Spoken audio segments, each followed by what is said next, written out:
If I were to ask you the question, which is better, mana or card draw in the command zone, which would you say? Today we'll be talking all about that, and we'll hopefully find a conclusion that at least makes a little bit of sense. Hello everyone, my name is Matthew, aka Deck Driver, and today we're going to be talking about this very awesome topic of mana versus card draw in the command zone. Now, I've been very interested in this topic the past couple of days. I've been building a lot of different commander decks because of, a recent discovery that we'll be talking about today as well. And it's really gotten me excited about the format again because a whole new perspective of Magic has just been unlocked yet again. I feel like this happens every couple of months, and typically you see me make a video about whatever new revelation I've had recently, and this is just yet another one of these things, and next couple months you'll see me have another one. Anyways, let's get on with the topic today, which is mana versus cards, especially in the command zone. Which one is more important? Which one is better, right? Both are good. We're never going to contest that both are good.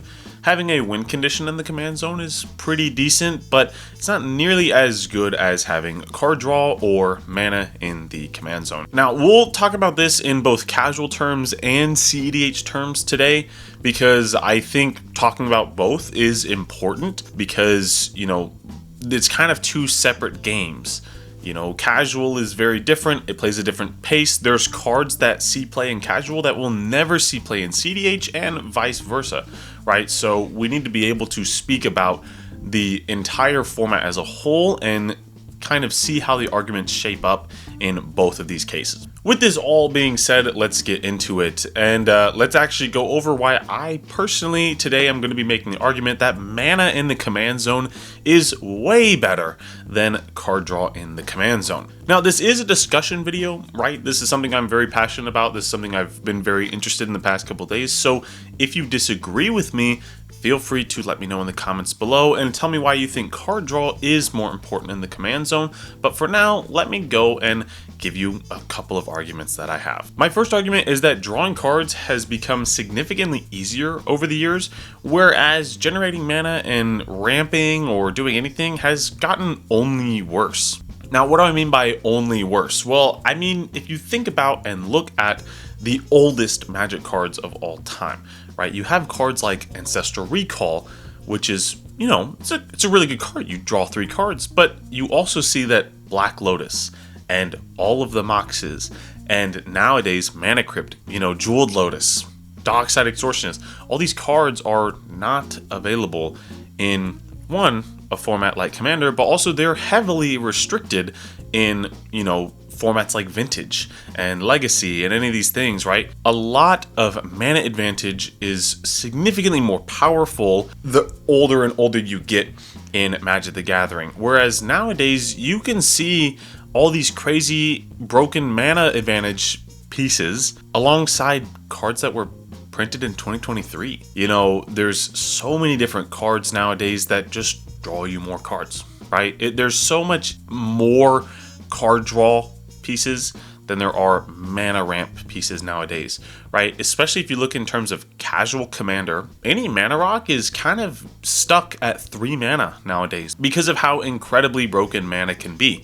If you have more mana than your opponent, you're gonna be doing some crazy stuff, whereas they won't really be doing as crazy of stuff. So my first argument is that I think it's significantly easier to get your hands on more and more cards nowadays than it is to get your hands on a lot of mana acceleration. And so having mana in the command zone where that problem's kind of solved is going to be much better for you than just drawing more cards. You're going to draw cards and then what? You still don't have mana to cast these spells.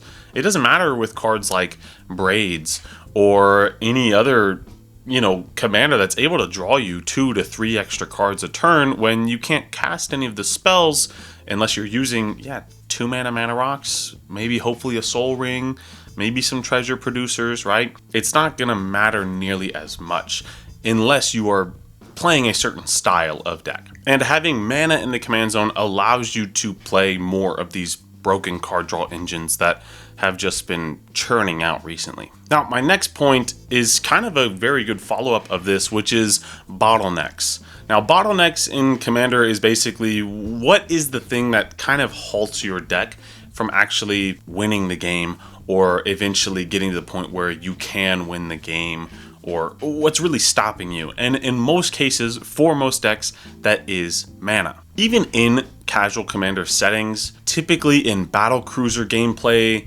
or any sort of big X-Spell game finishers, right? You need a ton of mana in order to cast these spells in the first place. If you don't have mana to cast these spells, you're never going to be able to advance your board state enough to actually get to the point where you're winning the game. And as soon as the 4th and 5th and 6th board wipe ends up happening in a casual game, hopefully that never happens to you, but when it does, you'll need to have mana in order to accelerate back onto the battlefield and start playing your spells and hopefully getting back to a winning position. Now, there is something to be said for the other side here. If the game is getting reset over and over and over again, and maybe let's say you've overextended maybe once or twice, having more card draw is probably actually pretty good. But for the most part, depending on how you build your deck, you should have plenty of card draw already built into the deck because of that. Now, you could obviously say the opposite. If you have a lot of card draw in the command zone, you can just put a bunch of mana into your deck as well, and that's very true, but as we said earlier, the mana nowadays, especially in casual settings and even in competitive settings, is much harder to come by actually good mana pieces. Especially in CDH, you never want to be casting a 2 mana rock, and a lot of times in casual, you don't want to cast a 2 or even 3 mana rock either. So just being able to flip over the top card and be like, yeah, I can play this and it's going to draw me 2 to 3 cards so I can draw more cards and play more spells is a lot easier of a scenario to pull off than I'm going to recast my commander for the 4th time, I'll draw maybe 2 to 3 cards, I have to pass the turn because I have no more mana, right? Both of these situations are very common after a board wipe, and one situation is much better than the other, in my opinion. Now, if we look at the top levels of, even CDH, right? A lot of times, if somebody lands a Ristic Study, the game is kind of over, but the game's over in like 10 turns because of the card draw advantage they'll get over the course of the entire game if the Ristic Study is not being paid for or played around very well. But if a player lands a Smothering Tithe, the game is probably going to be over in the next 2 to 3 turns. Because realistically, every CDH deck just has gas in it.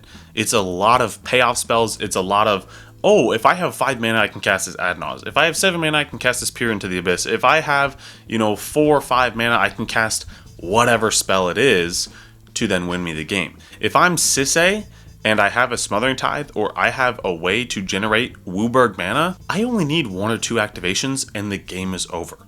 If I'm Magda and I have my 5 treasures, I probably have already won the game right then and there, and I can win at any time because it doesn't matter. All of these decks that are really operating on the most broken of levels only need mana in order to really do their whole game plan, which is why mana ends up being the kind of bottleneck for a lot of these decks. In decks even like Rog Ishai that I play a lot, as soon as I get my Ristic Study out, I don't care what happens. All I need to do from there is develop my mana. If I'm able to get my Ristic Study and more mana on the battlefield, it's great. In most cases, I will forego getting a 2nd or 3rd copy of Ristic Study from my Mirror Maid effects to go try to find mana, because even just drawing a couple extra cards from my Ristic Study is going to be fine. If I can't cast any of those spells, it doesn't matter. So I would argue that no matter what level you're at, mana is always going to be the bottleneck of most decks. You need to be able to cast your spells, and mana in the command zone gives you a guaranteed way to do that. And last but not least, what I've kind of been alluding to a little bit as well is that at the highest level of play in CDH, a majority of the commanders are mana advantage. I can give you a list right now, and in fact, I will. Kinnan, Bond of Prodigy, Rograk, Rao, Vivi, Dargo, Magda, Tivit to some extent, Lumra, Tyem, Rowan, Scion of War, Kirik, Son of Yawgmoth, Yuriko, Zerta the Dawnwaker, the Wandering Minstrel, Derevi, Imperial Tactician, the Gitrog monster, Urza, Dihada, Binder of Wills, Gwenem the Remorseless. All of these commanders are mana advantage in some form or fashion. Now, some of them are both, right? Maybe they provide a little bit of card draw and a little bit of mana, but for the most part, they provide you with some sort of way to get out more mana on the battlefield, or they strictly provide mana to you. Because of this, it's majority of these commander decks. A lot of them also have win cons in the command zone, and of course the most popular deck right now, which is Blue Farm and has been for the past like 4 or 5 years, is just card draw in the command zone. The thing is with Blue Farm is that Blue Farm and a lot of these other decks where maybe the command zone is not providing you with mana, the deck just wants to put out mana in any form or fashion. With Blue Farm, typically you sit on 1, maybe 2 card draw engines, that being like a Tymna and an Esper Sentinel, and that's all you need. At that point, you just want mana because you're going to flip over a Nas eventually. You're going to flip over a Necropotent. You're going to flip over any of these things. A lot of times in CEDH, you have a couple of these spells that are going to get you access to the cards that you actually need with 1 spell cast. Whereas with card draw, right, like, you know, card draw in the command zone is only going to be so good.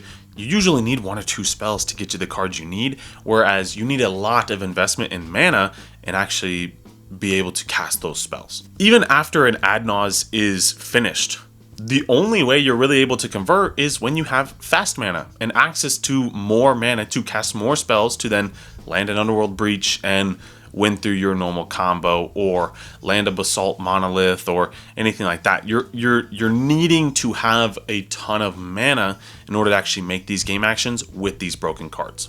Now, this is a bit of an appeal to, I guess, authority, where, oh, these are the best decks and built at the highest level, right?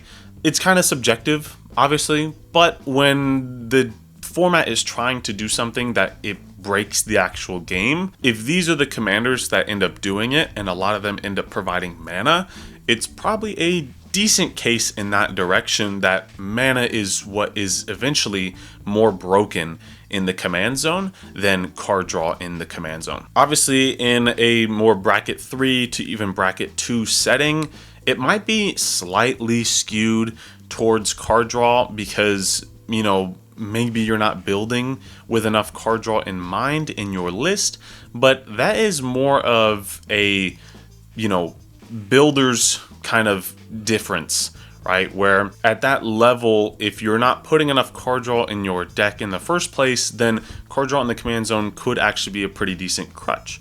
Whereas the more and more experience you get, and the more cards you put into your list that allow you to see even more cards, the more you'll see that mana in the command zone is quite broken. This was the same thing for me. For the longest time, I thought that cards in the command zone were really, really, really good. I thought mana was okay, right? But I almost never even looked towards mana in the command zone. I never really cared for it, never really thought anything of it.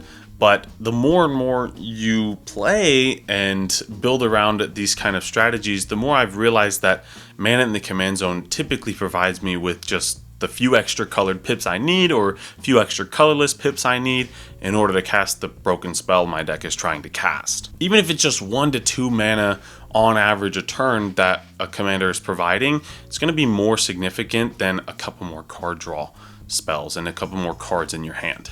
Now, obviously, you know, taking a step back and getting to the point where we're kind of wrapping this whole thing up, cards in the command zone is very, very good. It always will be good. There's a reason Tymna and Thrasios are probably the 2 other best commanders, whereas Rograk is the only one of these that actually provides mana. Now, Rograk is arguably better than both of them combined, in my opinion, because of how broken mana is in the command zone, but Tymna and Thrasios are 2 of the best card draw engines in the entire game, and they can go into your command zone and be paired with some crazy colors or even paired with each other, so that, you know, you just have so much card advantage in the command zone. None of these things will be disputed, and having a good mixture of both in your deck is always going to be a very important thing to have in your list. But without sounding very repetitive, the goal of this video was to figure out which one of these is better, and I hope you've heard my arguments and